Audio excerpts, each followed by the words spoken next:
नमस्कार किसान दोस्तों, स्वागत है आपका हमारे YouTube चैनल में। मैं हूं धीरेन्द्र और आप देख रहे हैं डीके गार्डन YouTube चैनल। जैसा कि आपको थंबनेल से ही पता चल गया होगा कि आज मैं किस टॉपिक पे बात करने वाला हूं। जी हां दोस्तों, आज मैं आपको बताने वाला हूं कि गेहूं की फसल के लिए कौन से ऐसे माइक्रो न्यूट्रिएंट्स हैं जो जरूरी रहते हैं, जिनको हमें कैसे देना चाहिए, कितनी मात्रा में देनी चाहिए, जिससे कि हमारे गेहूँ की पैदावार अच्छी हो पाए, उसकी ग्रोथ, टिलरिंग, हरियाली भी बनी रहे। वीडियो को कर दीजिए लाइक, चैनल को सब्सक्राइब कर लें। जो किसान भाई चैनल पर नए हैं, सब्सक्राइब कर बेल आइकन को जरूर दबाएं ताकि अगला वीडियो भी उनको सबसे पहले देखने को मिल सके।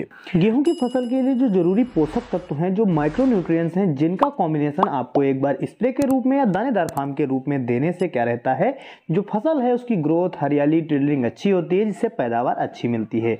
लेकिन केवल माइक्रो न्यूट्रिएंट्स देने से ही नहीं कुछ होता है, जो कि मेन उर्वरकें होती हैं नाइट्रोजन, फास्फोरस, पोटेशियम, इसकी भी पूर्ति करने की आवश्यकता होती है। तो सबसे पहले मैं इसके बारे में आपको बता दूं कि अगर आप दानेदार फार्म में जो एनपीके है उसको देते हैं तो लागत थोड़ी ज़्यादा लग जाती है। अगर आप उसको स्प्रे के रूप में देते हैं तो लागत कम लगती है और जल्द ही उसका रिजल्ट आपको देखने को मिलता है। तो इससे पहले कि आप अपनी फसल में माइक्रो न्यूट्रिएंट्स की पूर्ति करें, उससे पहले ही आप अपनी फसल में जरूरी पोषक तत्व जो रहता है नाइट्रोजन, फास्फोरस, पोटेशियम, उसको भी आप दे दें।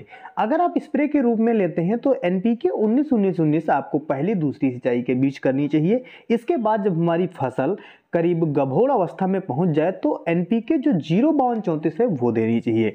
बालियां निकल चुकी हों, दानों का भराव हो रहा हो, तब हमें एनपीके 0050 का स्प्रे करना चाहिए। अगर आपने ये कार्य कर लिए हैं, एनपीके का स्प्रे कर लिया है या दानेदार फार्म में एनपीके 12-32-16 या यूरिया और पोटास, फास्फोरस मिला के आपने दे दिया है, तो अब हम आपको बताते हैं कि जो जरूरी माइक्रो न्यूट्रिएंट्स हैं वो आपको कैसे देने चाहिए। इससे पहले माइक्रो न्यूट्रिएंट देने के पहले आप ये कार्य जरूर कर लें, आप अपनी फसल में जरूरी नाइट्रोजन, जो यूरिया की जितनी मात्रा चाहिए होती है उतनी दें, अधिक मात्रा भी ना दें। करीब शुरुआती में जो पहली आप उर्वरक देते हैं उसमें 35 किलोग्राम, फिर आप थोड़ी थोड़ी यूरिया करके बढ़ा सकते हैं और गभोड़ अवस्था से पहले तक यूरिया का काम खत्म कर दें। इसके बाद आपको माइक्रो न्यूट्रिएंट्स देने रहते हैं। माइक्रो न्यूट्रिएंट्स भी आप तीसरे पानी पर या चौथे पानी पर दे सकते हैं, जिसमें आपको लेना है सल्फर। पहले हम आपको यहाँ पर बता रहे हैं जो दानेदार फार्म में है उनकी मात्रा और उनका कॉम्बिनेशन।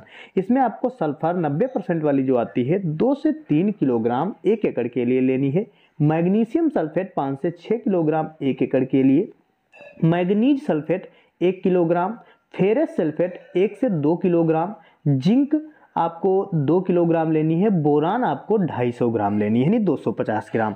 इसका कॉम्बिनेशन तैयार करके आप जो उर्वरक इस समय देने वाले हैं, जो यूरिया या फिर एनपीके, उसके साथ में मिलाकर आप इन पोषक तत्वों की पूर्ति कर सकते हैं। दानेदार फार्म में है तो जाहिर सी बात है थोड़ी लागत अधिक लगेगी और इसका लंबे समय तक धीरे धीरे आप रिजल्ट लास्ट तक देख पाएंगे। अब हम आपको बताते हैं कि जो स्प्रे के रूप में आपको माइक्रो न्यूट्रिएंट्स देने हैं उनकी मात्रा आपको कितनी रखनी है। माइक्रो न्यूट्रिएंट्स आपको वहीं रखने हैं, बस आपको मात्रा का ध्यान रखना है। सल्फर आपको 500 ग्राम लेनी है, मैग्नीशियम सल्फेट 1.5 किलोग्राम यानी 1.5 किलोग्राम, मैग्नीज सल्फेट 250 ग्राम, फेरस सल्फेट 100 ग्राम, जो चिलीटेड आती है ज़्यादा बेस्ट काम करती है, जिंक आपको 150 ग्राम, बोरान आपको 150 ग्राम। इन सारे पोषक तत्वों के अलग घोल बनाकर एक में मिलाकर आप 200 लीटर पानी के साथ में स्प्रे कर सकते हैं। स्प्रे के दौरान आपको ध्यान रखना है कि अगर आपको सिलिकॉन बेस्ड स्टिकर चिपकू मिलता है तो उसको मिलाकर प्रयोग करेंगे तो पत्तियों पर लंबे समय तक ये माइक्रो न्यूट्रिएंट्स टिकेंगे और आपकी फसल को लंबे समय तक लाभ मिलेगा।